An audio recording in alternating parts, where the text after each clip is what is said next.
Bonjour, je pense qu'on peut commencer parce que nos participants participantes sont là. Merci. Bonjour à toutes et tous. Il est effectivement 14h30, donc je pense que c'est le bon moment. D'abord, merci d'avoir répondu à cette invitation, à réfléchir ensemble, aux enjeux de genre et climat, comment ces 2 problématiques, se lient et de quelle manière, on peut les utiliser, de manière, concomitante. Et tout de suite, je vais laisser la parole, à Jules Obama, coordinateur du programme Génération Climat, et Hamza Adamou, qui est administratrice, du Forim et référente, pour le programme, Génération Climat. Donc, bonjour à tous. Comme je disais, je m'appelle Hamza Adamou. Je suis la référente du programme Génération Climat au niveau du Forim. Donc, le Forim qui est l'organisation des associations ici de migration. Donc, c'est une plateforme qui regroupe à peu près 1000 associations, dont plusieurs diasporas, Asie et Afrique. Donc, le programme Génération Climat est coporté par le Forim et la Fondation Nicolas Hulot. Moi, je suis la référente nouvellement élue au niveau du Forim. Donc, je suis en charge de transmettre et d'assurer le suivi de ce programme. Nous avons un appel à projet annuel de ce programme-là au niveau du Forim. Donc, le programme consiste à vraiment sensibiliser tout ce qui concerne le climat, voilà, tout ce qui concerne le climat. Je n'ai pas trop de matière à débattre. Je vous laisse avec le responsable du projet au niveau de la Fondation Nicolas Hulot, qui est Jules Obama, qui en sait plus que moi et qui saura mieux vous aiguiller si vous avez des questions à la fin de ce panel. Et voilà. Jules, donc je te laisse la parole. Merci, merci Amsa. Bonjour à tous et à toutes et à tous, et merci d'avoir pris du temps pour participer à cet atelier. Alors, sans plus tarder, je vais d'abord préciser que je ne vais pas rentrer dans les débats statistiques, rapports et tout, parce que il y a nos experts à qui, après moi, vous présenteront tous ces éléments. Moi, je vais juste vous rappeler un peu le contexte qui nous réunit aujourd'hui. Comme vous savez, les enjeux climatiques, les enjeux de dérèglement climatique creusent de plus en plus des inégalités, quel que soit l'endroit où on se trouve, et constituent au-delà des questions environnementales qu'elles apportent, et constituent à créer une sorte de distance entre les hommes, quel que soit selon l'endroit, leur lieu de vie, le pays dans lequel ils vivent, ou le genre qu'ils ont, leur genre en fait, pas le genre qu'ils ont, autant pour moi. Et la question du genre, qui est aussi une autre inégalité, qui apporte aussi certaines inégalités sur le fond, font que les deux questions sont liées et qu'il faut réellement que la mise en œuvre des politiques publiques ou des initiatives citoyennes relatives à la lutte contre les changements climatiques prennent en compte les questions d'égalité de genre. Donc, et c'est aussi pourquoi on est là, parce qu'en fait, nous, dans le cadre du programme Génération Climat, sommes très attachés. Autant nous sommes attachés à la question de la justice sociale liée à la lutte contre les changements climatiques, que nous sommes aussi attachés à l'impact que ces initiatives ont sur la prise en compte des questions de genre. La preuve, dans les différentes initiatives qu'on soutient, on attache une attention particulière à ces questions de lutte contre le changement, de prise en compte de l'égalité du genre dans les initiatives de lutte contre le changement climatique. Mais malheureusement, on reçoit encore très peu d'initiatives qui prennent en compte ces deux éléments, qui font le lien entre les inégalités liées au changement climatique et les inégalités liées au genre, sachant que les femmes, particulièrement dans certaines zones, sont doublement impactées par les questions de changement climatique. Impactées d'abord parce parce que ce sont des êtres humains comme tout le monde qui subissent les effets de ces changements climatiques-là, et impactées ensuite parce qu'elles sont des femmes, et que finalement, les inégalités sociales qu'elles subissent déjà, viennent encore s'accentuer dans des phénomènes de tension climatique. Donc, le programme Génération Climat, en fait, tient à faire remonter ces éléments-là, mais 90% des initiatives qu'on reçoit ne réussissent pas à toucher, à saisir ces enjeux-là, à faire le lien entre ces enjeux-là. Très peu réussissent même à répondre à la question de savoir quelles sont les réflexions qu'ils prennent sur les questions de genre dans la mise en œuvre de leurs initiatives. Et compte tenu de ce décalage entre l'importance de l'enjeu et la prise en compte de cet enjeu dans les initiatives que nous soutenons, nous avons trouvé bon d'organiser avec un partenaire avec coordination sur le groupe initiative, le GIRES et tous les autres CARE et tous les autres partenaires qui sont engagés dessus, d'organiser cet atelier déjà pour questionner les liens, même pas les questionner, les mettre en exergue ces liens-là et réfléchir ensemble sur les différentes initiatives qui sont prises, et qui peuvent contribuer à valoriser le lien entre ces différents enjeux.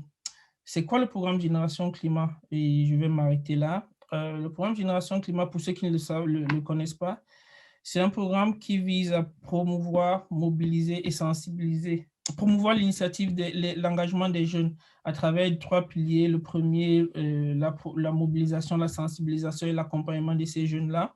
Le deuxième, le soutien aux initiatives portées par les jeunes qui ont été mobilisés dans le cadre du premier pilier. Et le troisième pilier, valoriser les initiatives portées par les jeunes, mais aussi les profils des jeunes qui ont porté ces initiatives-là.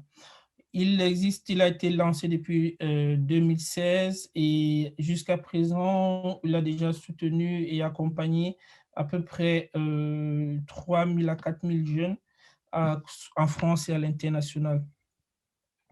J'espère que cet atelier nous permettra à tous, parce qu'on apprend tous, moi je suis aussi là pour apprendre, à tous des éléments factuels qui nous permettront de bien saisir les enjeux entre la transversalité de ces thématiques-là, les enjeux sur la transversalité de ces thématiques-là, autant pour moi, et de mieux les appliquer et mieux les intégrer dans les différentes initiatives qu'on met en place.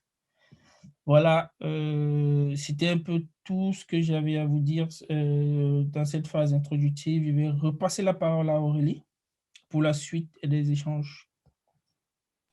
Merci Jules, merci Amsa. Et du coup, je retransmets tout de suite la parole à Mélanie qui va vous aider à vous challenger sur les enjeux de genre et les enjeux de climat. Merci Aurélie, merci. Bonjour à toutes et tous. Merci pour votre mobilisation nombreuse aujourd'hui. Donc pour débuter en douceur ce webinaire, on vous propose de faire un petit quiz voilà, pour tester vos connaissances et en apprendre aussi davantage. Donc pour participer à ce quiz en ligne, il va falloir cliquer sur le lien que je viens de vous envoyer à toutes et tous dans le chat. Et je vais aussi partager mon écran pour que vous ayez le QR code, et parce que oui, on est très moderne, pour accéder à ce petit quiz. Donc normalement, vous voyez maintenant mon écran. Donc vous cliquez sur le lien que je viens de vous envoyer. Le code à rentrer, c'est 35720 et vous pouvez flasher le code ici avec votre téléphone si c'est plus simple. Mais vous pouvez aussi participer depuis votre ordinateur à ce petit quiz. Je vais peut-être le laisser quelques secondes avant de démarrer avant de démarrer le quiz, le temps que tout le monde se connecte. Donc, je rappelle, il suffit de cliquer sur le lien que je vais déjà de vous envoyer dans la chat box et de rentrer le PIN 35720 ou de flasher le code. Donc, voilà, je pense que c'est bon pour tout le monde. De toute façon, les instructions sont encore ici. Voilà, et je vais tout de suite lancer le quiz. Donc, normalement, vous pouvez voir les questions qui s'affichent dès maintenant. Je pense que c'est bon. Donc, la première question, c'est face aux conséquences du changement climatique. Les femmes sont moins affectées par les impacts du changement climatique du fait de leur capacité d'adaptation et de résilience. Réponse 2, les femmes sont souvent affectées de façon disproportionnée. Réponse 3, les hommes et les femmes sont tout autant affectés par le climat n'est pas sexiste. Je vais vous laisser un petit peu de temps pour répondre. Je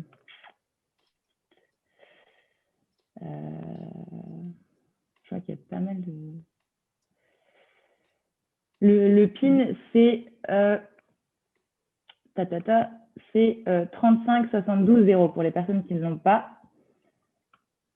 Et je vois que on a 78 personnes qui ont répondu pour l'instant. Je vais laisser encore un peu de temps aux personnes qui n'ont pas encore eu le temps de répondre. Donc, il suffit de cliquer sur le lien live.vox.vote.com et le PIN, c'est 35 72 0. Voilà, et puis du coup, je vais commencer à afficher les résultats. Roulement de tambour. Et ça ne marche pas. Je ne vois pas les résultats. Forcément, les aléas du direct. Bon, je vais voir si en recliquant là, tac. Bon, ça ne marche pas. Je ne sais pas pourquoi, malheureusement, ça arrive. Donc, je ne sais pas quelles sont les tendances qui se dégagent dans vos réponses, mais bon, je peux déjà vous répondre quelle était la bonne réponse. Évidemment, c'était la réponse numéro 2. Les femmes sont souvent affectées de façon disproportionnée face aux conséquences du changement climatique. Effectivement, le changement climatique affecte en premier lieu les populations les plus pauvres et les femmes représentent 70% des populations les plus pauvres au monde.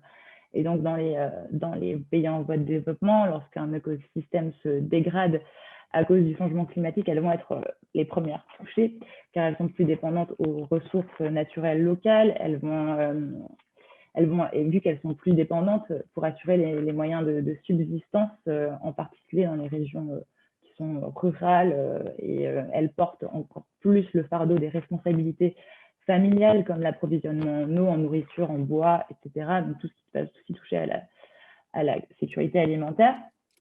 Et donc, en fait, la raréfaction des ressources naturelles va précariser leurs conditions de vie.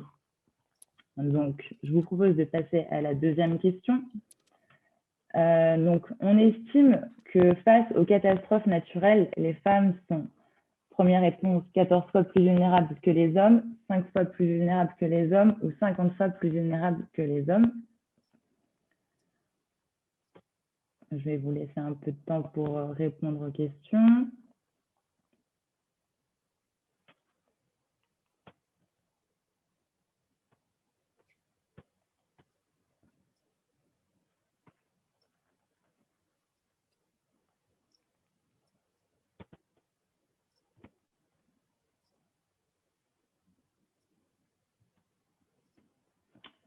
Voilà, ça marche. Bon, bah, c'est une bonne nouvelle. Donc, effectivement, la bonne réponse est la première. Donc, les femmes sont 14 fois plus vulnérables que les hommes. Les enfants également, c'est des chiffres qui sont établis par l'ONU. Pourquoi ce chiffre? Parce que les femmes, en fait, ne sont dans les sociétés traditionnelles où le rôle des femmes est confiné à l'espace domestique et privé. Les compétences élémentaires en matière de survie, comme monter aux arbres, nager, etc., sont généralement apprises aux hommes et aux garçons plutôt qu'aux filles et aux femmes.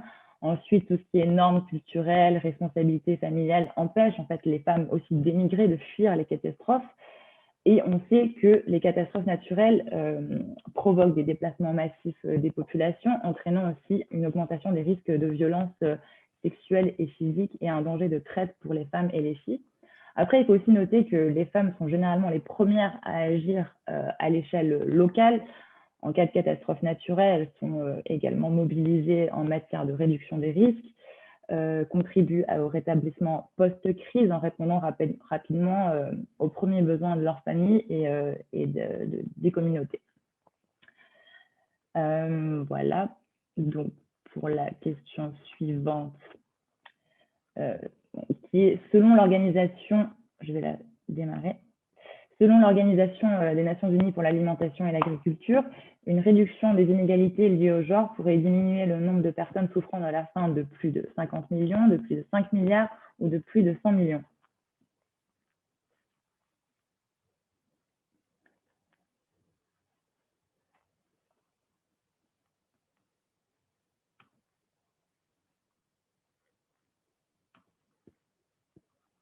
Ok, je vais vous montrer les résultats. Eh bien, vous êtes super fort. C'était bien de plus de 100 millions. Donc, pourquoi l'autonomisation des femmes et l'accès aux mêmes ressources que les hommes pour les femmes permettrait d'augmenter le rendement agricole d'une part, de réduire la faim de 12 à 17% dans le monde, et tout ce qui est technologie et ressources appropriées contribue déjà à une agriculture durable, à la réduction de la pauvreté, et permettent aussi de mieux s'adapter aux dérèglements climatiques. Voilà pour cette troisième question. Alors, question numéro 4. À votre avis, pourquoi les femmes sont porteuses de changements en matière d'atténuation et d'adaptation au changement climatique? Réponse 1, elles ont un rôle prépondérant dans la gestion des ressources naturelles et sont les premières sensibilisées à la dégradation de l'environnement. Réponse 2, leurs initiatives et savoir-faire sont nombreux, en particulier dans le secteur de l'eau, de l'énergie, des déchets et du reboisement. Et réponse 3, les femmes sont des actrices importantes dans la mobilisation contre le changement climatique.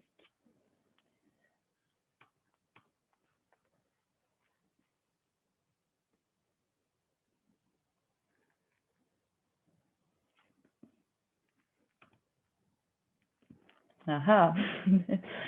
Et oui, ici, du coup, toutes les réponses sont justes, en fait. Donc, les femmes ne sont pas seulement victimes des changements climatiques, c'est important de le dire. Elles peuvent aussi agir efficacement et promouvoir des méthodes d'adaptation, d'atténuation. Donc, par exemple, il y a la gestion des ressources naturelles. C'est des domaines que les femmes maîtrisent traditionnellement et ont aussi une expertise, en fait, qui peuvent améliorer les capacités d'adaptation locale et maintenir les moyens de subsistance des communautés et des familles. Ensuite, les jeunes sont aussi très actifs dans la lutte contre le changement climatique. Et enfin, en fait, tout l'enjeu, c'est aussi que les femmes ne doivent pas être les seules à porter ces responsabilités du soin à la nature et le soin des autres. Donc, c'est pourquoi il est important de mobiliser aussi les hommes et de contribuer à une meilleure répartition des rôles et des responsabilités dans ce domaine-là. Voilà. Donc, pour la 5e question, les pays ayant une plus forte proportion de femmes dans les instances décisionnelles ont une meilleure probabilité de ratifier un traité environnemental. Est-ce que cette affirmation est vraie ou fausse?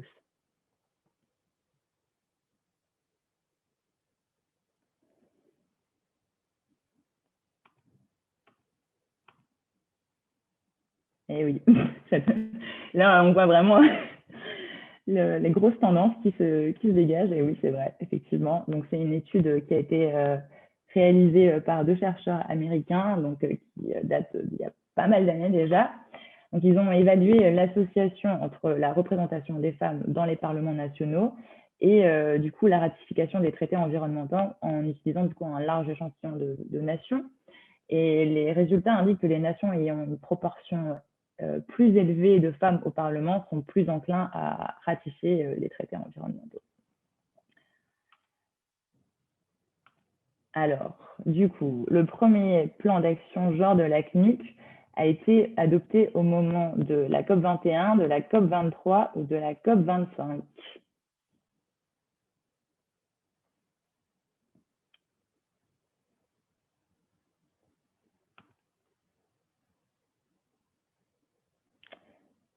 Alors, du coup, c'est au moment de la COP 23 en 2017. Donc, après, il y avait des petits pièges dans cette question parce que l'accord de Paris issu de la COP 21, il est mentionné pour la première fois dans le préambule de l'accord la nécessité de prendre en compte l'égalité des sexes et l'autonomisation des femmes dans la lutte contre le changement climatique. Et en 2019, lors de la COP 25, il y a un nouveau plan d'action genre qui a été adopté, mais du coup, le tout premier date de la COP 23 en 2017. Alors, en 2019, lors de la COP 25, quelle délégation était paritaire? Le Botswana, Antilles et Barbudes, le Pérou, Cuba, le Danemark, la Mongolie, la Norvège. Réponse 2, la Malaisie, Malte, l'Allemagne, la Norvège, la Serbie, la Suède et le Vietnam. Et réponse 3, l'Allemagne, le Canada, le Pérou, la France, la Suède, la Mongolie et le Vietnam.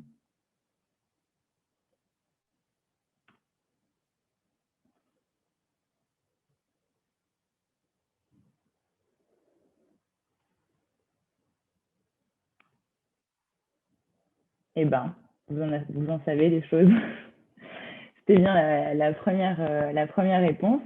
Et pour la petite information, du coup, lors de la dernière COP, les femmes représentaient 39% des effectifs des délégations nationales, mais elles représentaient uniquement 21% des chefs de délégation. Donc, c'est très peu. Et si on continue sur cette lancée, la parité au niveau des chefs de délégation ne sera atteinte pas avant 2068 pour les COP. Alors, notre avant-dernière question, qui est à l'origine du terme écoféministe? Caroline Merchant, Françoise Daubonne, Wangari Maathai ou Vandana Shiva?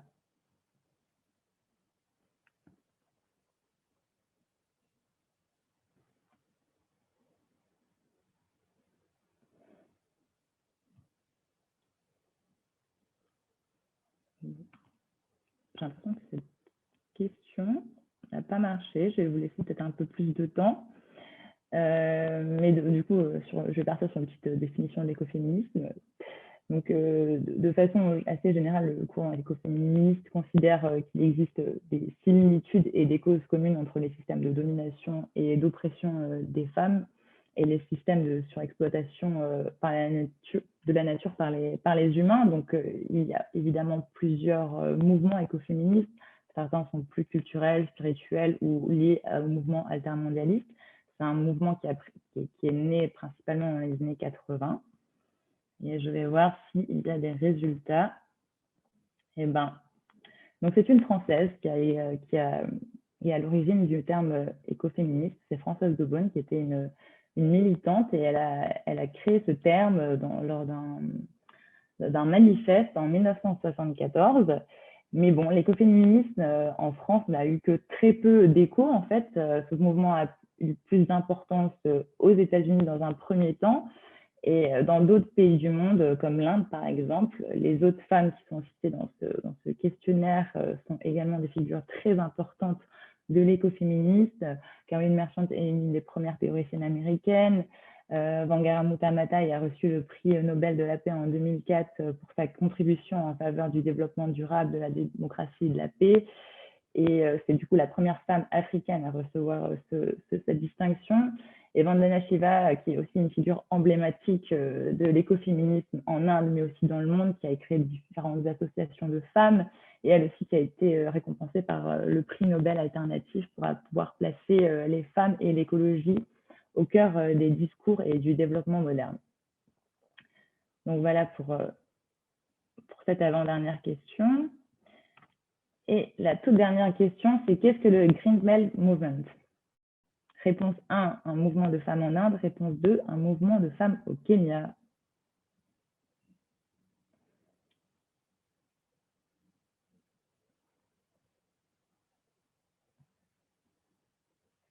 Je vais montrer les résultats. Bon, super, ça a marché.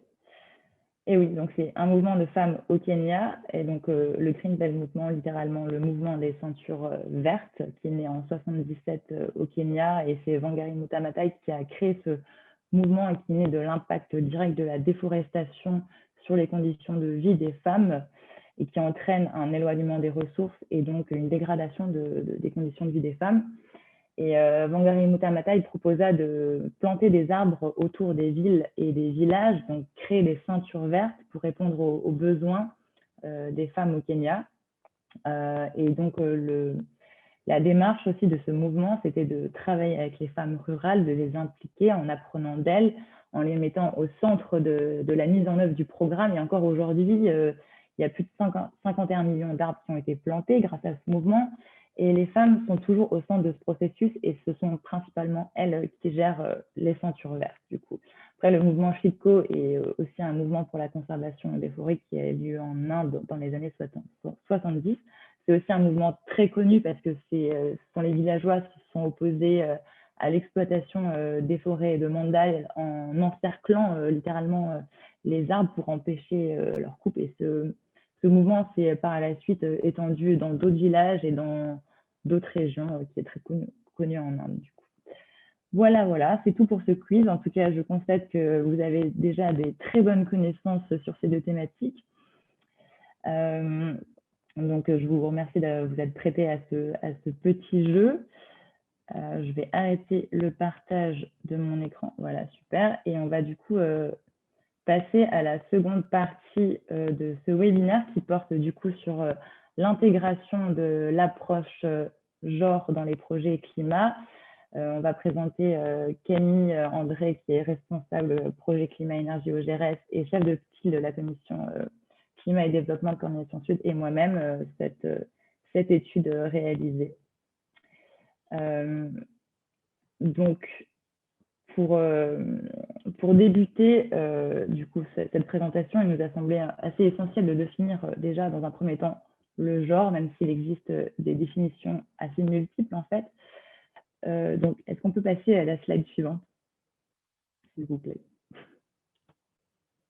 Merci, super. Donc, le genre est défini parce qu'une société définit à un moment donné comme une caractéristique féminine ou masculine. Donc, mettre les lunettes genre permet de mettre en évidence les différences qui ne sont ni innées ni biologiques, mais socialement construites.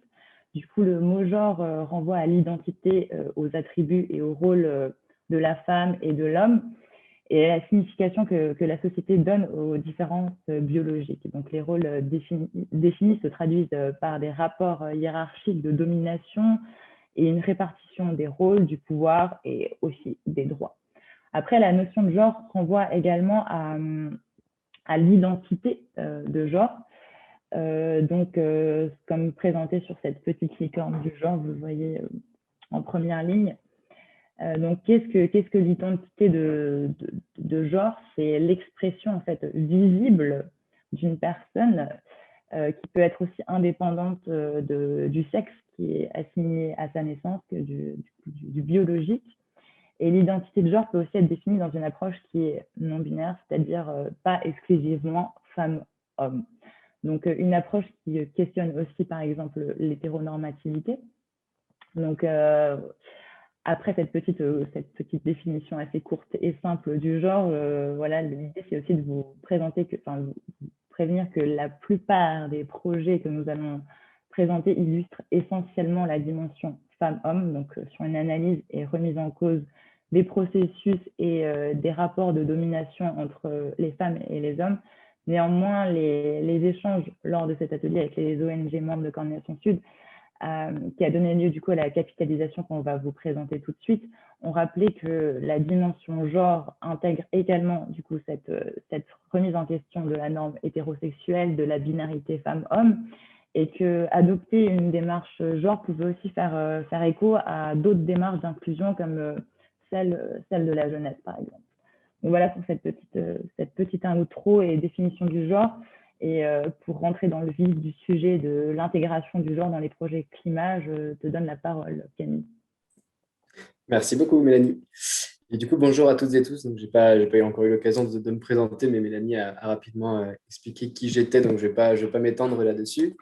Donc, du coup, pour vous présenter un petit peu plus pourquoi est-ce qu'on intervient ici, Mélanie et moi, et pourquoi est-ce que on tenait à vous présenter ce travail-là. Donc, en fait, ce travail cette étude sur laquelle on va baser notre intervention prend en place dans le travail de la Commission Climat et Développement de Coordination Sud, donc qui est une commission qui s'inscrit dans la plateforme française qui est Coordination Sud, qui rassemble 170 ONG de développement et de solidarité internationale, et qui du coup s'organise sur plusieurs espaces de travail, notamment des commissions.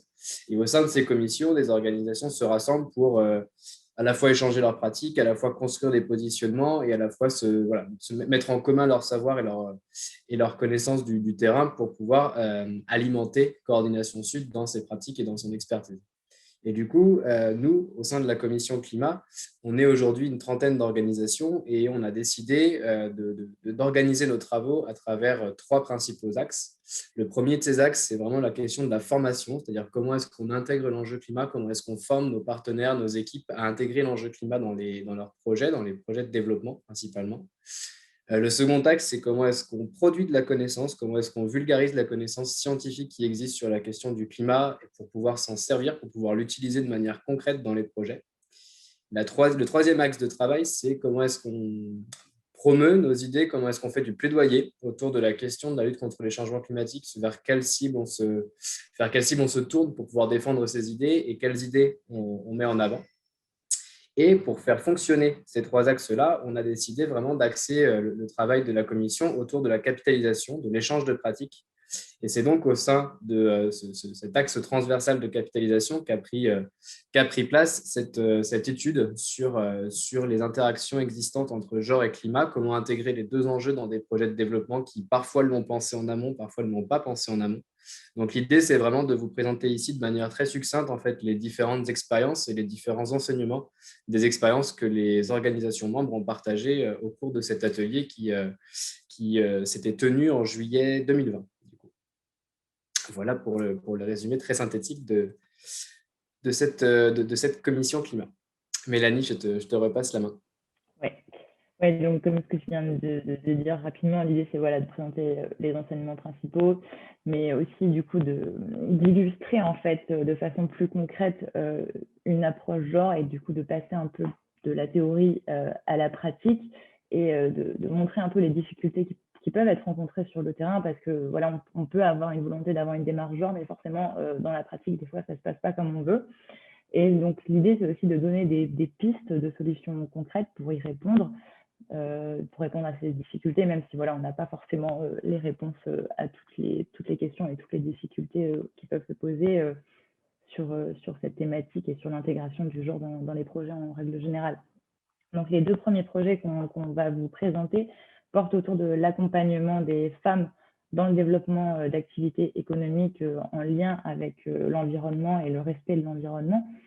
Donc le premier programme est porté par Entrepreneurs du Monde au Togo. C'est un programme qui visait à soutenir l'entrepreneuriat vert en soutenant des porteurs et porteuses de projets liés au thème climat, donc au niveau des énergies renouvelables, la gestion des déchets, la transformation alimentaire et l'innovation. Donc cette ONG, elle a fait le choix en fait de soutenir en priorité les candidatures de femmes en fait dans un contexte où il y a de nombreux freins à l'entrepreneuriat féminin. Ces freins s'expliquent du fait d'un faible niveau de scolarisation des femmes, des soutiens et des financements familiaux qui s'orientent traditionnellement et exclusivement sur des projets portés par les hommes de la famille, les fils, etc. etc.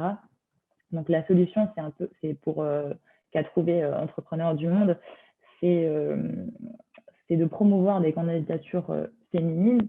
C'est à la fois du coup d'expliciter que les candidatures féminines étaient bienvenues, c'est déjà important, et d'utiliser des moyens d'information plus larges que les canaux traditionnels comme la presse, car les femmes en sont souvent éloignées et n'auraient pas pu avoir accès à l'information. Donc ils ont dû utiliser en complément des canaux traditionnels la radio avec des messages diffusés en langue locale pour l'appel à manifestation d'intérêt. et les femmes aussi bénéficient d'un accompagnement spécifique en fait de la part de l'ONG pour les aider à la construction de leur note de projet. Donc finalement, en termes de résultats, il y a eu 156 candidatures, dont 50 présentées par des femmes. Donc on voit que malgré les efforts de discrimination positive et le choix assumé de favoriser les femmes, on peut dire que le compte n'y est pas parce qu'on n'est pas du tout sur quelque chose qui est paritaire. Le faible taux de candidature féminine n'a pas vraiment été anticipé, en fait, n'a pas été imaginé.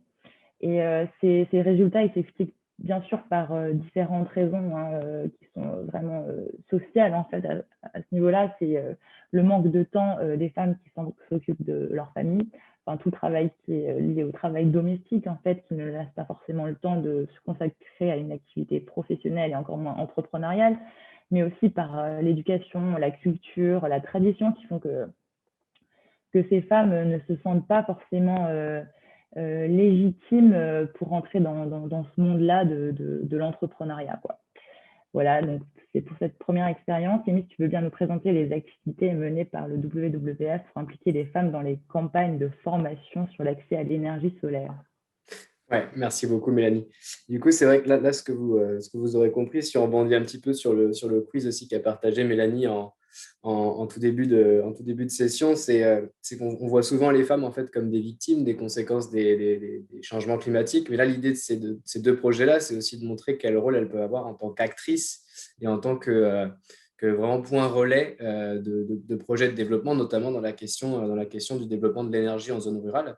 Et du coup, cette seconde expérience du WWF, elle met vraiment en avant en fait, comment par leur rôle, par leur existence au sein des communautés, par leur force de persuasion aussi au sein des communautés qui sont ciblées par des projets d'accès à l'énergie solaire en zone rurale, elles peuvent être vraiment des relais forts des pratiques et des projets, des technologies qui sont proposées par ces projets en zone rurale. Donc du coup, là, le constat qu'avait fait le WWF, c'était vraiment que ce rôle essentiel qu'ont les femmes dans les communautés permet en fait d'être vraiment un système de visibilisation, de dissémination des technologies et des activités, des projets dans tout ce qui touche à l'accès à l'énergie solaire en zone rurale. Et du coup, l'idée qui a été ciblée ici, qui a été sélectionnée ici par le WWF, c'est vraiment de faire intervenir des femmes qui sont formées, donc qui sont vraiment mises en compétence, qui font l'objet vraiment d'une volonté de monter leur capacité presque à un niveau ingénieur sur la question de l'accès à l'énergie, de cibler des femmes âgées aussi pour qu'il y ait derrière une certaine forme de pouvoir asseoir une forme d'autorité aussi sur la manière de sensibiliser et d'expliquer les usages de ces technologies-là. Et du coup, d'encourager en fait d'autres femmes à suivre ces formations. Donc, les femmes ont vraiment eu ici dans l'expérience du WWF un rôle d'exemple, de témoin, et elles ont été intégrées de manière très spécifique dans les comités villageois pour pouvoir en fait promouvoir vraiment ces technologies et promouvoir ces usages de l'énergie en zone rurale. Du coup, le plus du projet, vraiment un des enseignements très positifs de ce projet, c'est qu'il y avait vraiment un accord de la communauté sur la formation des femmes à travers notamment le respect en fait des cérémonies traditionnelles, des cérémonies culturelles dans ces villages qui étaient ciblés à Madagascar. Parce que du coup, avec cette intégration du rôle des femmes dans la tradition locale, du coup, on avait derrière une meilleure approbation aussi de la communauté de ces femmes en tant que relais, en tant que formatrices sur l'usage de ces technologies. Par contre, ils ont aussi fait face quand même à certaines difficultés. Et la principale d'entre elles était parfois en fait, on va dire ce qui restait un peu de vision de vision négative et péjorative de l'illettrisme des femmes qui pouvaient parfois en fait venir en contradiction avec l'image d'ingénieur qui était recherchée par ce projet. C'est-à-dire qu'il y avait vraiment un gros travail à faire aussi dans ces ateliers villageois auprès de la population, notamment la population la plus éduquée en fait qui était ciblée par le projet, pour casser cette image et montrer que les femmes étaient des vrais acteurs, enfin des vraies actrices compétentes pour pouvoir porter ces technologies, pour pouvoir porter ces usages de l'énergie. Donc ça, c'est vraiment le constat, et enfin ce qui a été ciblé, ce qui a été fait par le WWF sur cette zone-là. Mais là, on était vraiment dans un contexte où le rôle des femmes ou l'intégration du genre dans ce projet à vocation plutôt énergie-climat au départ était anticipée, était prévue. Là, l'idée de la suite des deux projets qu'on va vous présenter avec Mélanie, c'est vraiment de vous montrer comment est-ce qu'on fait lorsque on est sur un projet où la démarche genre n'a pas été anticipée, n'a pas été prévue lors de la conception du projet, et comment est-ce que du coup on peut chercher cette intégration en cours de route et comment est-ce qu'on peut vraiment la valoriser et la mettre en place. Donc, sur la première expérience que je vais vous présenter ici, c'est une expérience du GRET, qui est aussi à Madagascar sur un sujet assez similaire à celui du VVF, qui est de l'accès à l'électricité en zone rurale, à travers ici non pas du solaire, mais des technologies d'hydro. Et en fait, ils se sont rendus compte en fait, pendant ce projet-là qu'il y avait une vraie nécessité, qu'il y avait une vraie opportunité à intégrer les femmes dans la dissémination, dans le portage du projet, dans la sensibilisation, la formation sur les usages de l'énergie. Mais ça n'avait pas été anticipé au départ. Donc, du coup, ils se sont dit, voilà, on va procéder avec 3 étapes pour pouvoir mettre en place, pour pouvoir intégrer de manière plus efficace les femmes. Et ces 3 étapes, elles ont d'abord été la formation des équipes sur le terrain pour déjà pouvoir remettre un peu en question les représentations, les stéréotypes qu'il peut y avoir autour, notamment des femmes en tant qu'ingénieurs, en tant que relais, en tant que formatrices sur les questions d'énergie. Donc ça a été la première étape. La seconde, ça a été le développement de questionnaires, d'indicateurs qui sont sexo-différenciés pour les enquêtes ménage, c'est-à-dire comment est-ce qu'on prend vraiment en compte de manière spécifique les femmes dans les questionnaires, dans les enquêtes qui sont conduites sur le terrain, sur les usages de l'énergie pour pouvoir appliquer des solutions qui vont plus particulièrement répondre aux besoins des femmes qui sont utilisatrices de ces technologies. Et enfin, du coup, l'adaptation des horaires des réunions communautaires pour s'assurer en fait que les femmes sont disponibles. Parce que du coup, les femmes et les hommes ont des tâches différentes, notamment dans les ménages, dans les foyers, dans les communautés. Et du coup, il y avait un vrai enjeu à pouvoir adapter les horaires pour que ces femmes puissent participer aux activités. Et du coup, ce projet a quand même eu vraiment le vrai plus, ça a été du coup cette adaptation, cette faculté d'adaptation qu'a eu l'équipe de pouvoir intégrer une perspective genre en cours de route. Donc ça, vraiment, ça a été bien perçu sur les enseignements du projet. Ça a montré qu'il y a eu une vraie duplication des activités, une vraie force des activités grâce à ça. Mais par contre, c'est aussi un des points négatifs de ce projet, c'est qu'en fait, l'intégration n'ayant pas été anticipée, il n'y avait pas de moyens dédiés pour faire ça. Donc, du coup, tout a reposé sur la volonté des équipes de pouvoir conduire effectivement ces activités spécifiquement dédiées au genre. Et du coup, ça a limité le potentiel d'impact pour ce projet spécifiquement. Voilà, Mélanie, je te repasse la parole pour peut-être voir comment est-ce que dans un autre cadre, ça a pu être fait aussi à travers l'expertise d'idées. Ouais, donc du coup, Initiative Développement a également aussi rencontré cette démarche genre non prévue. Je dis rencontré parce que c'est vraiment ça ce qui s'est passé. En fait, dans le cadre de son programme filière cuiseur économe au Tchad, les femmes avaient été impliquées dans la première phase en tant que futures utilisatrices, donc en restant dans un rôle très stéréotypé et traditionnel en fait de la femme en fait. Mais en fait, ce qui s'est passé dans la seconde phase du projet, c'est qu'une place plus importante aux femmes a été donnée en rencontrant et en mobilisant les associations féminines au Tchad, en fait. Et elles ont particulièrement été mobilisées pour organiser des ateliers de sensibilisation autour du cuiseur économe, mais aussi du coup sur l'environnement et tous les enjeux de préservation de l'environnement.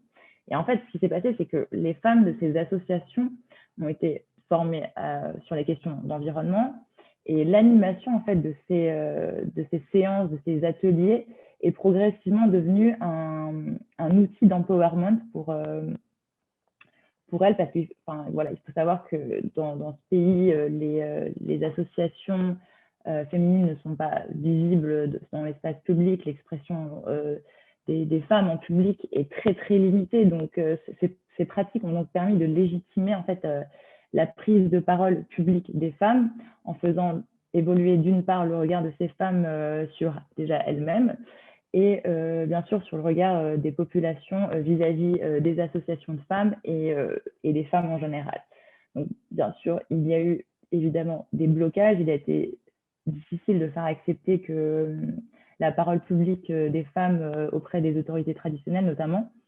Mais pour résumer simplement, en fait, le programme a relié dans un premier temps la tradition, donc avec l'usage des cuiseurs par les femmes, en les impliquant sur l'utilisation, en fait, mais également sur la remise en question, du coup, dans une deuxième phase, des normes de genre, ici, avec la prise de parole publique et légitime, en fait, des femmes sur la thématique de l'environnement notamment. Donc voilà, c'est un peu pour résumer ce programme-là. Donc Camille, je te repasse la parole sur la construction du plan d'action genre en cours de projet du GRS, du coup. Ouais, merci beaucoup. Et du coup, en fait, l'idée vraiment de cette expérience, c'est de revenir un petit peu plus sur la question aussi du croisement climat et genre et comment est-ce que les deux thématiques peuvent être du coup intégrées de manière similaire, mais en tout cas avec des conditions et des actions similaires. C'est-à-dire que là, on est dans une expérience au Cambodge, donc sur un programme qui est multi-pays conduit par le GRS. Donc, le Cambodge est l'un de ces pays et il y en a 3 autres. Et du coup, c'est vraiment un programme qui a pour vocation de travailler sur la réduction des émissions de gaz à effet de serre et sur le renforcement de la résilience des populations. On est vraiment sur un programme qui a une vocation très climat, une intégration très climat-énergie dans des plans d'action et dans des politiques locales, des politiques locales d'autorité et de collectivité. Et en fait, cette expérience au Cambodge a montré qu'avec une équipe climat qui avait du coup plutôt cette perspective de travailler sur la question de l'intégration du climat dans les politiques, on a pu en fait partir du constat que le genre n'était pas forcément ciblé au départ dans ce projet, dans cette partie Cambodge du programme. Et cette équipe s'est mobilisée pour pour mettre en place un vrai plan d'action pour intégrer le genre dans le projet, intégrer le genre dans les actions prévues. Et du coup, vraiment revoir le plan d'action et les activités du projet avec de vraies lunettes genre. Et du coup, ça a été fait sous l'impulsion d'une collègue qui avait du coup ce rôle-là au sein du GRS, mais c'est vraiment une action qui a été faite avec l'application de l'équipe climat. Et du coup, ce plan d'action, en fait, il s'est fait en 5 grosses étapes. La première, ça a été vraiment de mettre en place une grille de lecture pour du coup distinguer la participation des femmes et des hommes lors des réunions pour pouvoir vraiment avoir une prise en compte spécifique des femmes dans les réunions de communauté, dans les réunions des populations sur place. Du coup, inviter aussi donc, les femmes et les hommes à toutes les réunions, même si certaines concernent du coup des maillons qui n'étaient pas forcément à dominante féminine ou à dominante masculine, donc de vraiment croiser les regards, même lorsque au premier abord, ce n'était pas forcément envisagé. Ensuite, sur vraiment toute la partie pure et dure du projet, sur l'accès pour les femmes aux technologies qui sont promues par le projet en termes d'efficacité énergétique. Du coup, il y avait vraiment facilité l'accès des femmes au crédit, donc vraiment avoir des actions très précises sur cette partie d'accès au crédit. La valorisation aussi des femmes chefs des communes qui étaient du coup impliqués dans le projet en mettant en place des actions qui étaient des actions de communication dédiées pour ces femmes. Et enfin, du coup, dans les formations qui étaient prévues dans l'ensemble du projet, des formations qui avaient plutôt, du coup, encore une fois, une vocation intégrer les changements climatiques, lutter contre les changements climatiques. Et du coup, l'idée a été vraiment ici d'y intégrer une dimension genre, d'interroger les parties prenantes sur la dimension genre et sur l'intégration du genre dans ces formations. Donc, en fait, là, ce qui a vraiment été intéressant dans ce projet, dans cette démarche, c'est qu'on était sur une démarche très progressive avec à la base des outils plutôt simples d'intégration du genre. Puis, du coup, avec l'apprentissage au fur et à mesure de cette équipe qui a été mobilisée, on a pu aller vers un plan d'action de plus en plus complet. Donc, on voit que le genre, c'est pas forcément une thématique qu'on peut coller de manière ad hoc à un projet si on n'anticipe pas toutes les étapes qu'il faut suivre, toutes les composantes. Mais du coup, dans cette démarche-là, ça a permis en fait d'aller vers des actions avec une envergure de plus en plus grande et de plus en plus complète. Mais par contre, encore une fois, de manière similaire aux expériences qui ont été présentées avant, notamment celle du GRET, on voit que comme le genre est arrivé un peu tard et qu'il n'avait pas été anticipé dans la conception de ce projet-là au départ, du coup, ça n'a pas forcément permis de mettre en place des actions avec une envergure assez large, assez forte. Et du coup, ça a pu être corrigé dans la suite du projet et dans la suite du programme qui a été conduite par ailleurs. Donc, voilà pour cette expérience-là. Donc, du coup, là, l'idée, c'est vraiment qu'avec Mélanie, maintenant, on vous présente en fait les principales réussites, les principaux blocages qui ont été identifiés de toutes ces expériences. Donc, Mélanie, si tu veux démarrer sur la partie des réussites, du coup, de l'intégration du genre et du climat dans des projets de développement. Ouais, donc pour reprendre un petit peu ce qui a été déjà présenté au niveau des projets, mais du coup de présenter aussi des réussites un peu plus larges et les réussites qui sont à souligner et aussi celles qui sont facilement applicables en fait et pertinentes pour différents projets en fait. Donc, il est évident que changer les perceptions, les comportements sur les enjeux climat, sur les enjeux genre demande du tâtonnement, du temps, qui nécessite de procéder par différentes étapes. Donc, ces étapes, elles peuvent être une auto-analyse par les équipes locales, une phase d'observation pour du coup réinterroger la situation de départ, les inégalités et les conséquences en fait de ces mêmes inégalités, et sans avoir à apporter de jugement externe en fait à cette situation-là. Bien sûr qu'il est important de développer déjà une stratégie en interne organisationnelle en mettant en place des personnes référentes genre ou des personnes référentes climat, donc sur un aspect transversal. Ça passe aussi par la formation, l'outillage des équipes sur la démarche genre qui est évidemment essentiel. Donc après, évidemment, ce qu'on vient de dire tout à l'heure, c'est qu'anticiper et penser le genre dès la conception du projet, ça permet à la fois d'assurer une transversalisation, de mener plusieurs activités dès le départ, et évidemment de débloquer un budget spécifique sur des activités genre, ce qui peut être plus compliqué quand on pense le genre en cours de projet.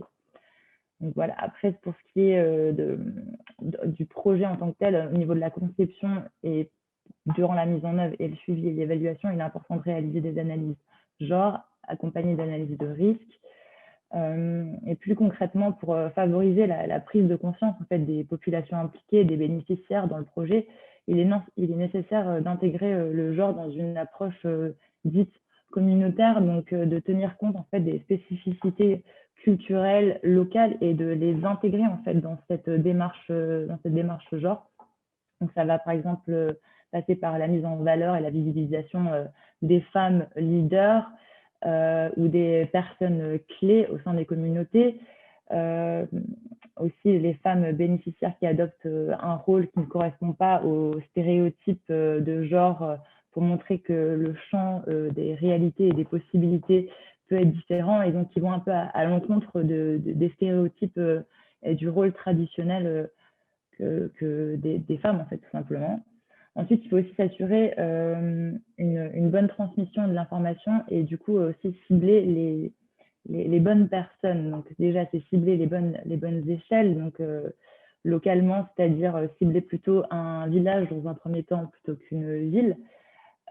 Organiser des réunions préalables avec les populations cibles, avec les populations pertinentes, adapter les horaires aux femmes, aux disponibilités des femmes et aux disponibilités des hommes qui ne sont pas forcément les mêmes. C'est que les femmes, à certains horaires, ne sont pas disponibles et donc assurer leur participation en prenant bien ça en compte est important. Et puis après, c'est la mobilisation des personnes clés, des personnes ressources, des personnes relais, des communautés. Alors déjà, parce que ces personnes peuvent avoir un rôle dans la diffusion de l'information qui est important, mais aussi peuvent assurer la durabilité en fait, du projet sur le terrain, au-delà des équipes terrain qui, au moment où le projet se terminera, partiront, quoi. Donc évidemment, il y a des freins à surmonter et des obstacles à tout ça. Camille, je vais te laisser les présenter. Ouais, du coup, merci. Ça me permet du coup, ta dernière phrase me permet pas mal de rebondir sur justement le rôle des équipes. En fait, un des principaux blocages qui a été identifié de toutes ces expériences, c'est vraiment la difficulté en fait de recruter des équipes mixtes ou sensibles au genre sur certains des terrains qui ont été exposés là dans ces expériences-là. Et du coup, pour faire face en fait à ces difficultés-là, des pistes de solutions ont été proposées par les organisations, notamment la question toujours financière, mais du coup de prévoir en fait des budgets spécifiques pour pouvoir recruter pour pouvoir du coup recruter, former des équipes sur la question du genre. Donc du coup d'essayer de vraiment aller cibler à travers des questions précises et à travers des formations précises des personnes qui pourraient être des personnes porteuses de la question du genre dans les équipes terrain, ce qui nécessite vraiment d'être anticipé, ce qui est très difficile à faire en cours de route une fois les équipes recrutées. La question de la formation en elle-même peut être une réponse, mais n'est pas la seule et unique, et surtout pas forcément la plus efficace. Donc vraiment, il faut essayer d'anticiper au maximum en cherchant dans les recrutements à essayer de trouver des moyens de pouvoir recruter des équipes en fait, qui ont déjà une sensibilité, qui ont déjà une formation à la question du genre. Ensuite, il y a vraiment, qui découle en fait de cette première difficulté, là, le second blocage principal, c'est vraiment la question de l'appropriation des outils d'analyse genre par les équipes. Parfois, c'est vraiment des outils qui sont un peu complexes, qui sont nouveaux, au même titre d'ailleurs que des outils d'intégration du climat. C'est des choses qui sont transversales, qui viennent questionner des pratiques traditionnelles des ONG et des équipes terrain, et du coup qui nécessitent vraiment de la formation, de la capitalisation entre acteurs pour pouvoir renforcer les capacités d'appropriation sur ces outils-là par les équipes. Et bien sûr, il y a une dimension, j'ai vu qu'il y avait une question dans le chat qui était arrivée sur la question des pratiques, des cultures, des traditions qu'il peut y avoir sur les différents terrains d'intervention. Bien sûr, il y a un vrai enjeu en fait pour dépasser cet obstacle-là, du coup, de prendre en compte dans les projets, dans la conception des projets, les pratiques traditionnelles, les pratiques culturelles qu'il peut y avoir sur les différents terrains d'intervention, sur les populations cibles, pour pouvoir du coup mettre en place des outils qui les intègrent et qui permettent de les utiliser et de les dépasser. Ensuite, un autre obstacle qui a été identifié, c'est vraiment le manque d'impact possible lorsque le message genre est porté non pas par des équipes, on va dire, de terrain, des équipes recrutées localement, mais par des équipes expatriées. Du coup, il y a un vrai enjeu aussi là à dépasser le cadre d'avoir en gros une personne du siège qui vient de temps en temps parler genre aux bénéficiaires, mais il y a vraiment un vrai enjeu à avoir de la formation sur les équipes locales, à faire appel aux équipes locales et du coup à avoir des référents dans les équipes locales qui sont capables de porter le message genre, qui sont capables d'influencer, de faire en sorte que les équipes puissent avoir des lunettes genre beaucoup plus performantes et du coup derrière d'avoir des actions qui sont plus efficaces sur la question du genre. Ensuite, un des derniers obstacles qui a été identifié, c'est les questions des représentations liées au système dominant. Du coup, comment fonctionne dans le système local, dans le territoire d'intervention, quel est le système dominant, comment est-ce qu'il fonctionne. Donc, l'idée, pour dépasser ça, c'est vraiment d'identifier ces représentations, de les comprendre et de mettre en place des actions précises et spécifiques dans le projet pour surmonter ces représentations. Et ensuite, l'idée, c'est vraiment aussi de chercher, au-delà du fait de les surmonter, c'est de les briser par la mise en avant des expériences, par la mise en avant de l'action, par les activités qui sont prévues, pour pouvoir avoir vraiment une action qui va dépasser ces obstacles-là. Et enfin, les deux dernières barrières, qui sont des barrières un petit peu plus qu'on a déjà pas mal traitées dans les expériences, mais c'est bien sûr toutes les questions de stéréotypes et de connotations autour de la question du genre. On l'a vu tout à l'heure avec l'expérience du VVF, toutes les questions de l'illettrisme supposé des femmes lorsqu'elles sont mises dans un rôle vraiment de formatrice et de représentation à un niveau ingénieur sur la question de l'énergie. Du coup, il y avait des stéréotypes qui s'y opposaient dans leur supposé illettrisme. Ça, c'est des choses qu'il faut vraiment chercher à dépasser en termes de stéréotypes. Et le dernier obstacle, c'était qui a été mis en avant dans quasiment toutes les expériences, c'est lorsqu'on a un manque de budget en fait, spécifique en amont dans la conception des projets pour intégrer la question genre, traiter la question du genre. Si ça, ce n'est pas quelque chose qui est anticipé, si on n'a pas des budgets spécifiques pour faire des actions visant la transversalisation du genre dans le projet, généralement, c'est beaucoup plus complexe de mettre en place des actions genre, et c'est beaucoup plus complexe d'avoir vraiment un impact sur la prise en compte du genre dans l'ensemble du projet. Voilà pour les différents obstacles. Donc là, Mélanie va vous proposer une petite conclusion sur vraiment les interactions entre genre et climat qui découlent de ces différentes expériences. Donc Mélanie, je te laisse le mot de la fin. Oui, merci. Donc, vous l'aurez compris, les deux démarches climat et genre supposent de réinterroger pas mal le système de pensée et comportement dominant, elles sont porteuses de changement, qui nécessitent du temps. Donc, les changements ne sont pas forcément visibles tout de suite après la réalisation d'un projet. Ça met du temps, c'est des processus très longs en fait. Mais concrètement, ne pas intégrer une perspective genre dans les projets climat peut conduire à clairement aggraver les inégalités. En fait, comme on l'a démontré dès le début de ce webinaire, les femmes ont souvent un rôle clé dans la gestion des ressources naturelles, dans la protection de l'environnement, etc. Donc, compte tenu de la vulnérabilité des femmes aussi face aux conséquences du changement climatique et à l'épuisement des ressources naturelles, un projet climat aveugle au genre peut également être moins pertinent en fait pour atteindre les objectifs initiaux du projet climat, donc de préservation de l'environnement. Donc c'est un peu pour conclure et résumer tout ce qu'on vient de se dire. Donc je vais vous envoyer, si vous souhaitez aller plus loin, le document de capitalisation qui a été réalisé. Il est disponible sur le site de Coordination Sud. Voilà, et puis je pense qu'on peut peut-être commencer par répondre aux questions. Je crois qu'il y en a déjà pas mal. Est-ce que tu veux que je te les donne, enfin que je vous les donne? Merci Camille et Mélanie. Ouais, allez. J'ai fait une petite recension pendant que vous discutiez pour vous faciliter la tâche. Super, merci. Alors, l'une des premières questions qui est posée par Kojo est de savoir comment pensez-vous que les organisations de jeunes peuvent réellement impliquer le genre en Afrique de l'Ouest, vu que les sources de financement de projets sont rares? Comment trouver des fonds pour les projets pour une prise en compte effective du genre? Donc là, c'est plutôt une question de financement. Je pense qu'elle a été abordée notamment en conclusion. Et peut-être que les intervenantes du programme Génération Climat pourront aussi y répondre, mais je vous laisse la parole pour cette question. Mélanie, tu veux te lancer sur celle-là ou...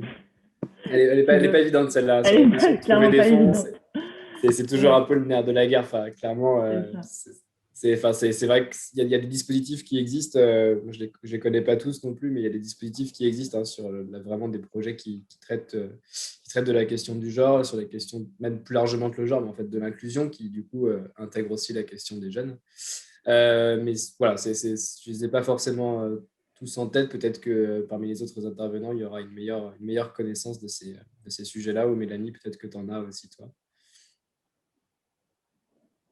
Non, je n'ai pas spécifiquement d'éléments là-dessus. Toujours un peu compliqué, effectivement, mais voilà, c'est aussi des questions, des problèmes qui concernent les structures, pas uniquement en Afrique de l'Ouest. C'est ce qu'on a vu aussi, c'est que certains projets n'intégraient pas initialement la dimension genre, donc le budget n'était pas conséquent non plus sur ces activités-là. Donc effectivement, ça freine pas mal en fait l'approche genre et tout ce qui pourrait être mené sur le terrain, quoi. Merci. Alors, question suivante, de Laure. La question genre n'est-elle pas confrontée à des difficultés liées aux croyances culturelles de chaque pays-région et comment est-il possible de les dépasser? Je pense que vous avez quand même pas mal répondu à cette question, mais je vous laisse intervenir. Ouais, du coup, je commence, Mélanie, je te repasse la main après. Ouais, du coup, c'est vrai que c'est des questions qu'on a traitées là à travers les expériences qui avaient été partagées par les membres. Et c'est effectivement des choses auxquelles on fait face de manière assez fréquente en fait sur les terrains. Il y a clairement des stéréotypes, des connotations autour de la question du genre. Il y a des traditions, des pratiques culturelles. C'est vrai que moi, par exemple, il y a un exemple que j'utilise souvent, c'était dans notre projet en Afghanistan, où la question du genre est quand même assez difficile à traiter et parfois à aborder. On avait parfois des comportements, même au sein de nos équipes, qui pouvaient être des comportements assez discriminants sur la question du genre, avec parfois des femmes de nos équipes qui étaient sorties des boucles de mails dans certains process de décision. Donc, ça m'est arrivé dans le cadre d'une mission aussi. Là encore, une des principales, en tout cas au niveau des équipes en interne, il y a deux niveaux de réponse, il y a interne-externe, mais sur les équipes en interne, il y a vraiment un gros enjeu sur tout ce qui est formation, identifier ces problèmes-là, être capable de les voir aussi, parce que parfois on peut passer un peu à côté lorsqu'on ne fait pas forcément attention à ça. Donc il y a vraiment un gros enjeu sur de la formation, de la sensibilisation des équipes sur identifier ces stéréotypes, ces problématiques, ces représentations et du coup, bien sûr, les conséquences que ça peut avoir en termes parfois de discrimination sur les équipes. Et derrière, en externe, c'est à peu près le même niveau, mais parfois avec beaucoup moins de leviers d'influence et d'action. Mais c'est clairement aussi des questions de sensibilisation et d'identifier surtout le rôle que les femmes peuvent avoir. Je pense que l'expérience du VVF, notamment, elle est hyper intéressante de vraiment mettre en avant les femmes comme des actrices, montrer que elles sont pas, voilà, elles sont capables d'être à des niveaux de technicité, niveau ingénieur, dans certains, auprès des communautés et sur la dissémination et l'usage des technologies, notamment énergie solaire dans le cadre du VVF. Mais il y en a plein d'autres, il y a plein d'autres projets qui pourraient justement mettre en exergue ce type de choses. Donc, c'est vraiment par l'exemple et par la mise en avant de l'expertise et de la connaissance des femmes aussi. Je ne sais pas si tu veux compléter, Mélanie. Ouais, bah, du coup, je vais juste compléter sur la suite, notamment du projet mené par VVF. En fait, du coup, eux, ils ont vraiment tenu compte de la spécificité culturelle pour intégrer le genre, en fait, et se sont adaptés à ça. Et du coup, il y a l'exemple des femmes malgaches, en fait, qui sont parties en formation en Inde, et pour valoriser, en fait, et utiliser les mécanismes de reconnaissance sociale. Il y a des cérémonies traditionnelles qui ont été organisées donc, au départ de ces femmes pour aller en formation en Inde. Et du coup, c'est assez intéressant, en fait, comment en fait, les pratiques se sont adaptées, en fait, aux pratiques locales et comment on utilise ces pratiques-là pour justement changer les choses et voilà, et déconstruire aussi les stéréotypes et le rôle traditionnel. Donc évidemment, ça demande du temps d'observation, ça demande on peut pas se dire en 2 minutes c'est fait, ça demande beaucoup de temps d'apprendre la culture en fait de chaque terrain en fait et de chaque population.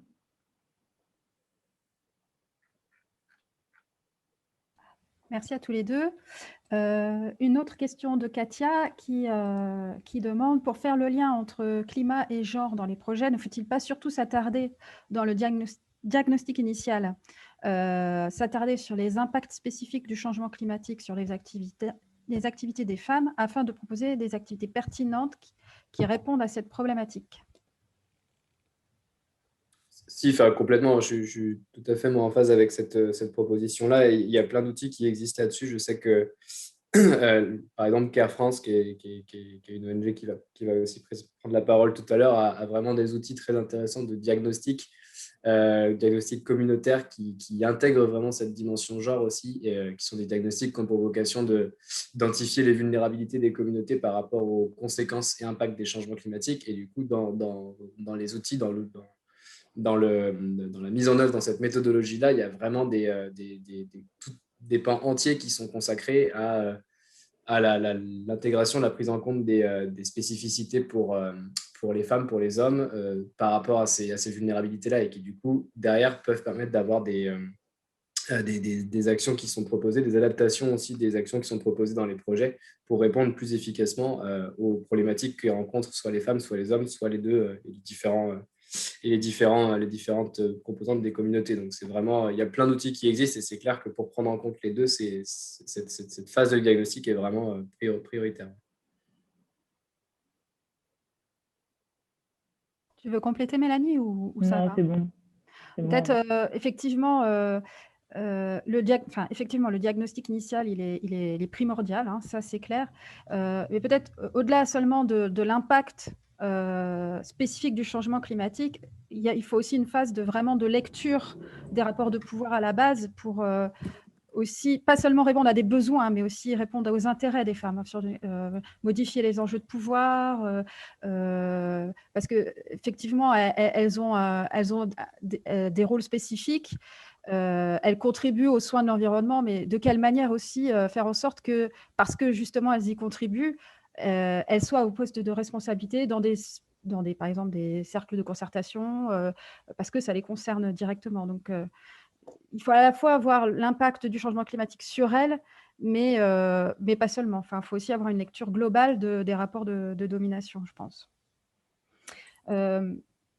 Autre question de Chantal, qui est là un petit peu de rhétorique, nous avons tous pu constater que les femmes sont plus exposées aux conséquences du changement climatique. Comment comprendre que des projets climat n'ont pas intégré cette dimension dans la mise en œuvre?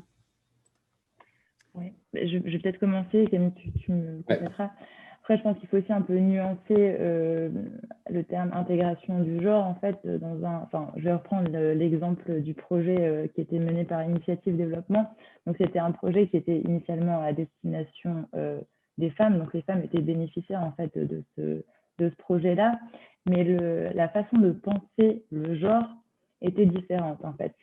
C'est-à-dire que dans la première phase, le genre était pensé uniquement rôle traditionnel des femmes et soutenir les femmes dans leur rôle traditionnel, donc tout ce qui est alimentaire, accès à l'énergie, etc. Et en fait, dans la deuxième phase, le genre a été pensé de façon totalement différente, en fait, en voulant, enfin, face à un constat aussi, c'était de donner, en fait, de donner du pouvoir en fait aux femmes et un rôle spécifique aux femmes de déconstruction en fait de leur propre rôle et des stéréotypes en fait.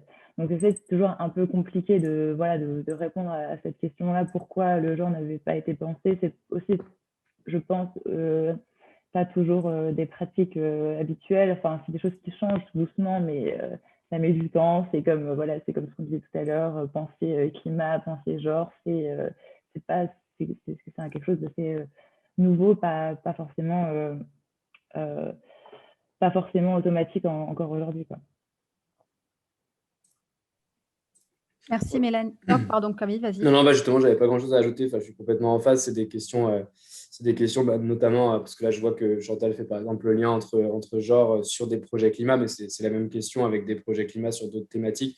Comment est-ce qu'on intègre la question climat dans des projets? Comment est-ce qu'on intègre des questions comme le genre aussi dans des projets? Enfin, c'est vraiment, on est vraiment là, je pense, dans une étape d'apprentissage et d'amélioration des pratiques. Et c'est clair qu'il y a des projets qui aujourd'hui ne le font pas forcément très bien, d'autres qui le font un peu mieux.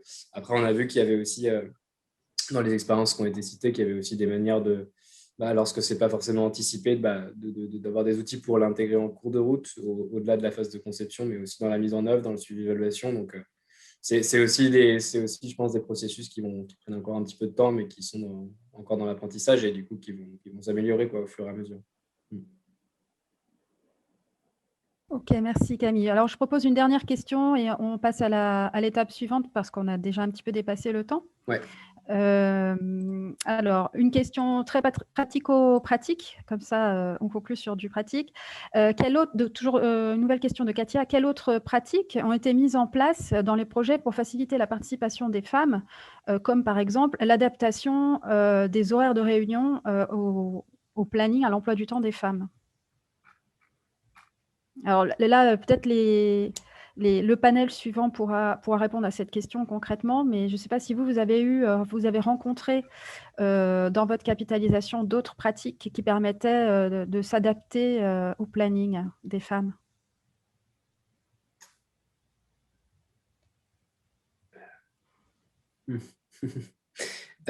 Alors du coup, c'est vrai que j'en ai parlé peut-être un petit peu rapidement notamment sur l'expérience du GRS que je connais un petit peu mieux, mais du coup, il y avait vraiment cette dimension aussi d'inviter vraiment aussi des femmes dans des réunions sur des thématiques sur lesquelles normalement c'est plutôt les hommes qui ont par exemple le pouvoir de décision, qui sont plus impactés.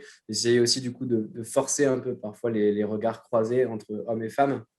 Ça peut être vraiment des pratiques très très pratique du coup pour faciliter la participation des femmes. Après, ça peut aussi être, par exemple, si je reprends un exemple sur l'Afghanistan où moi j'ai eu des missions et du coup c'est vrai que la question genre, encore une fois, est assez complexe sur ce territoire-là.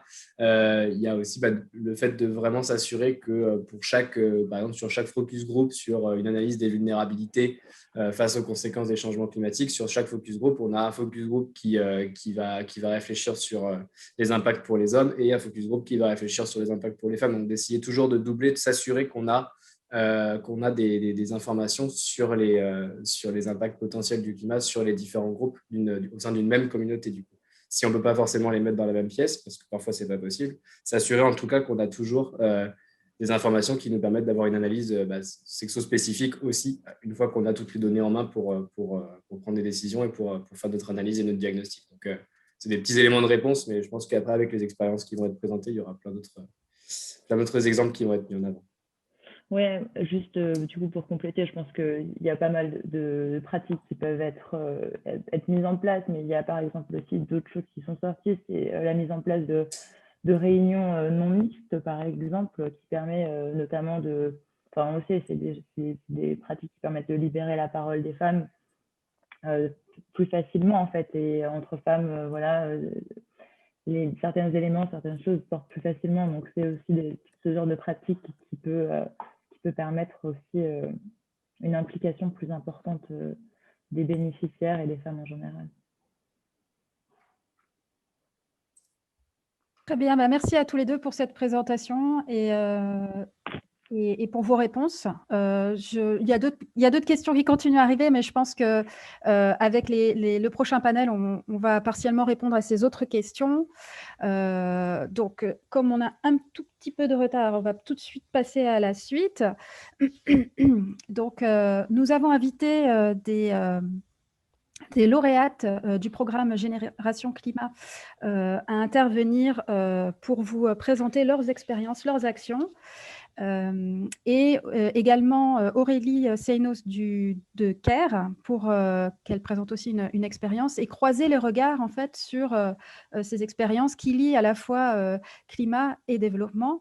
Donc je vais les laisser se présenter elles-mêmes et présenter leurs initiatives tranquillement parce qu'elles le feront bien sûr mieux que moi.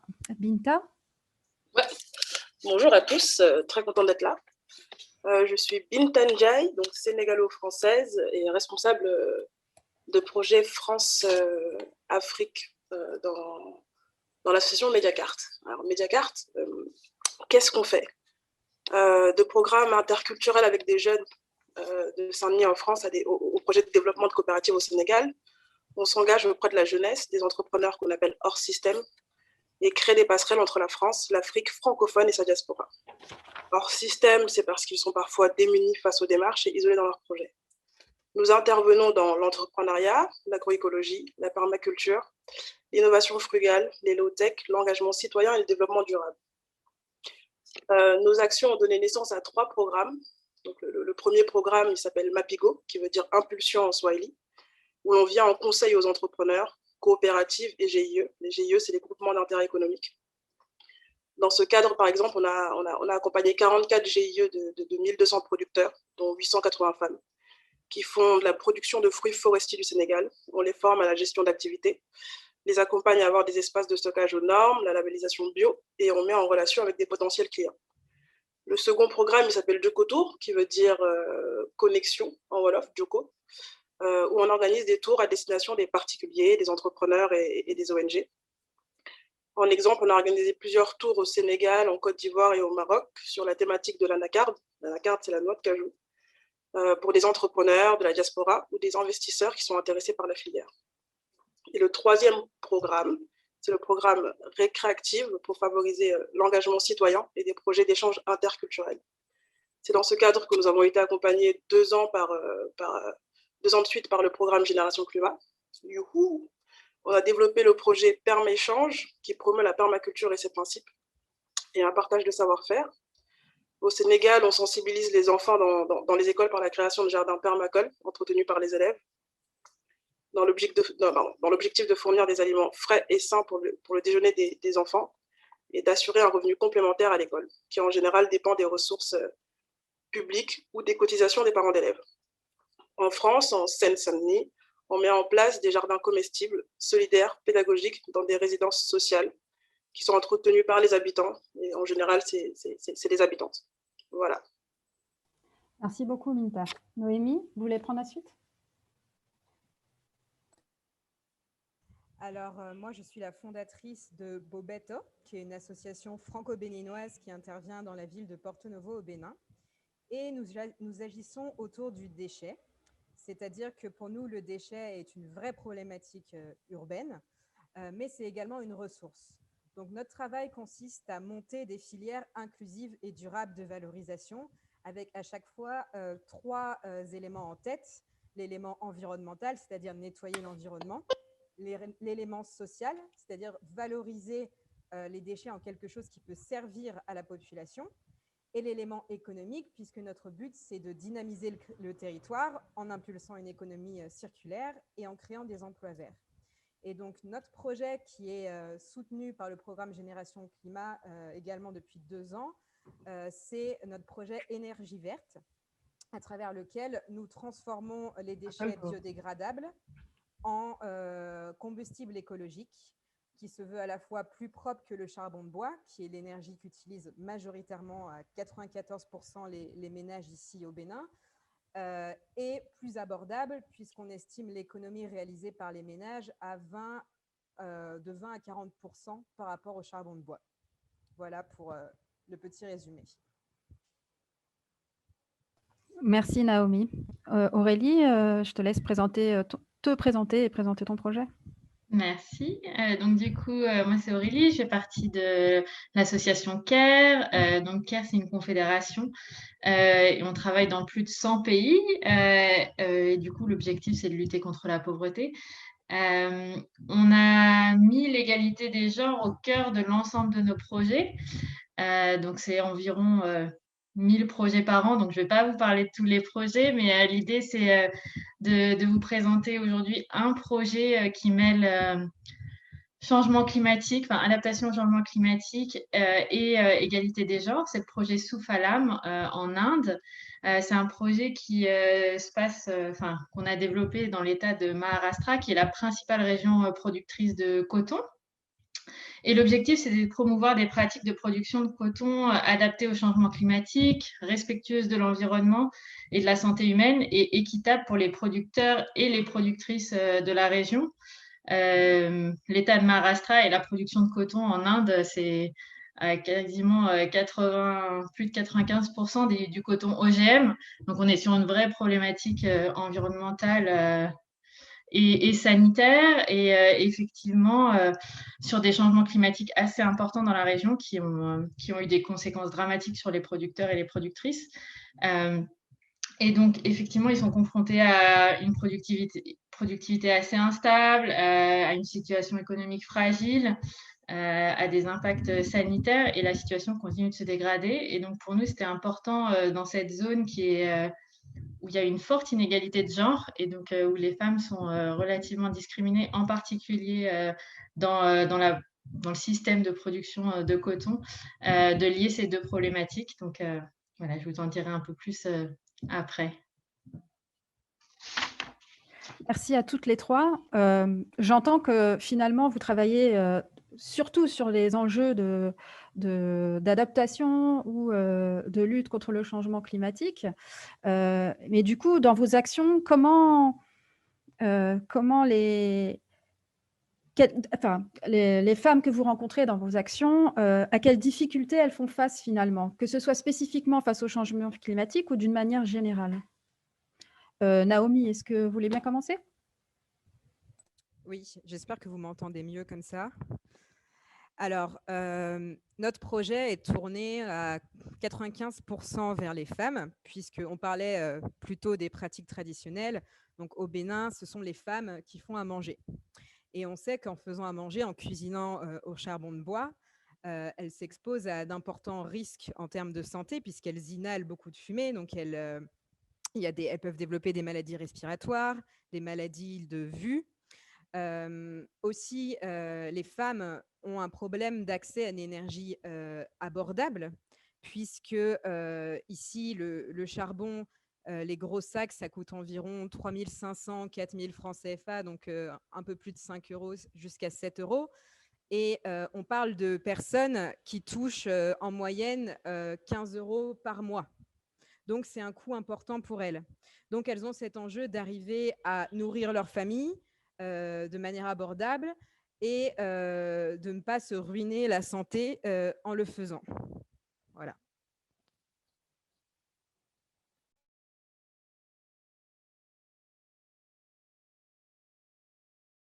Je vais y arriver. J'arrivais plus à mettre mon micro. Et du coup, en Inde, quelles sont les difficultés des agricultrices qu'elles rencontrent finalement? En fait, au début du projet, on a fait une analyse genre spécifique par rapport à la chaîne de valeur coton et voir comment les femmes étaient particulièrement affectées. Il y a des choses, bon, quelques éléments pour faire rapide, mais effectivement, par exemple, quand elles sont payées pour être ouvrières dans les champs de coton, elles gagnent 2 fois moins. Quasiment, donc pas tout à fait, mais et ça dépend un peu des situations, mais jusqu'à 2 fois moins. Elles sont impliquées principalement dans la production du coton, mais assez peu dans les autres étapes de la chaîne de valeur du coton, donc en amont de la production ou en aval de la production. Par exemple, quand il s'agit de négocier avec les personnes qui vont racheter le coton, ça va être les hommes qui vont s'en charger. Donc effectivement, elles sont exclues des autres aspects de la production de coton. Plus globalement, dans le foyer, elles ont à leur charge une majeure partie du travail domestique. Donc, c'est vrai qu'après, il reste assez peu de temps pour du temps libre, pour se reposer ou pour tester des nouvelles pratiques d'adaptation, etc. Donc, on a des journées qui sont déjà très, très remplies. Et effectivement, si on les compare à celles des hommes, beaucoup plus remplies. Elles ont un accès plus limité aux ressources, à l'eau, à la terre, qui effectivement, quand on parle de projet agricole, c'est des éléments assez déterminants pour pouvoir finalement choisir les graines qu'on va planter, etc. Décider d'investir si la terre ne nous appartient pas, ça devient aussi plus compliqué. Et elles sont que peu consultées finalement pour la prise de décision à ces sujets de comment on va gérer la terre, comment on va gérer l'eau. Et ces analyses genre, elles regardent pas que ce qui se passe pour les femmes. Donc effectivement, on a aussi noté des impacts majeurs pour les hommes qui sont différents. En effet, et en particulier l'impact sur la santé, je pensais qu'il est important de souligner parce que dans la répartition du rôle, c'est les hommes qui passent les pesticides dans cette zone. Et effectivement, c'est eux qui subissent de plein fouet les impacts sanitaires des pesticides avec des taux effectivement de...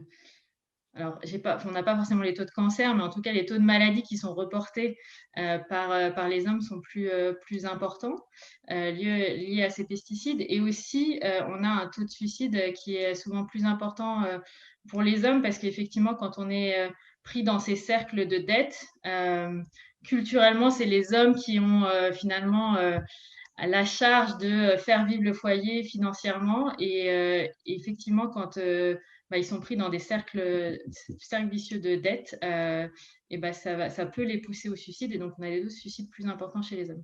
Donc, effectivement, on voit des impacts qui sont assez différenciés. Je ne serai pas là pour dire quels sont les plus importants, mais en tout cas, pour nous, c'était important de bien comprendre ces différences pour pouvoir ensuite travailler avec les hommes et les femmes sur l'égalité de genre et sur l'adaptation au changement climatique. Merci, c'est intéressant cette distinction d'impact. On voit bien là la distinction d'impact en fonction des activités sur la chaîne de production du coton. Et au Sénégal, qu'est-ce que vous avez pu constater comme difficultés rencontrées par les femmes, Binta? Ouais. Je vais m'appuyer sur des études. Donc, il y a plusieurs rapports qui ont montré que les femmes rurales sénégalaises constituent près de 70% de la force de travail et assurent un peu plus de 80% de la production agricole. Donc, on les retrouve beaucoup dans le sous-secteur du maraîchage, qui joue également un rôle important dans la sécurité alimentaire, mais aussi dans l'exploitation et la vente du sel, la transformation de produits agricoles et la vente de céréales, fruits et légumes. En milieu rural, elles sont plus dépendantes aux ressources naturelles. Elles contrôlent une infime partie des terres, généralement les moins productives, et sont principalement assignées à des tâches à forte intensité de travail, nécessitant donc beaucoup plus de temps. Ça revient à ce que disaient Jules et Mélanie au début. Donc, beaucoup de facteurs qui font que les femmes sont plus vulnérables que les hommes et donc plus affectées par les effets de ces changements climatiques, comme les variations pluviométriques qui impactent de plus en plus la production agricole, particulièrement dans la zone semi-aride du Sénégal. Nous, dans le cadre de nos activités de conseil, on accompagne différents GIE de femmes. L'un d'entre eux, qui s'appelle le GIE FASJOM, accueille de nombreuses femmes de la région dont une grande partie est jeune et non scolarisée. La plupart des femmes sont analphabètes.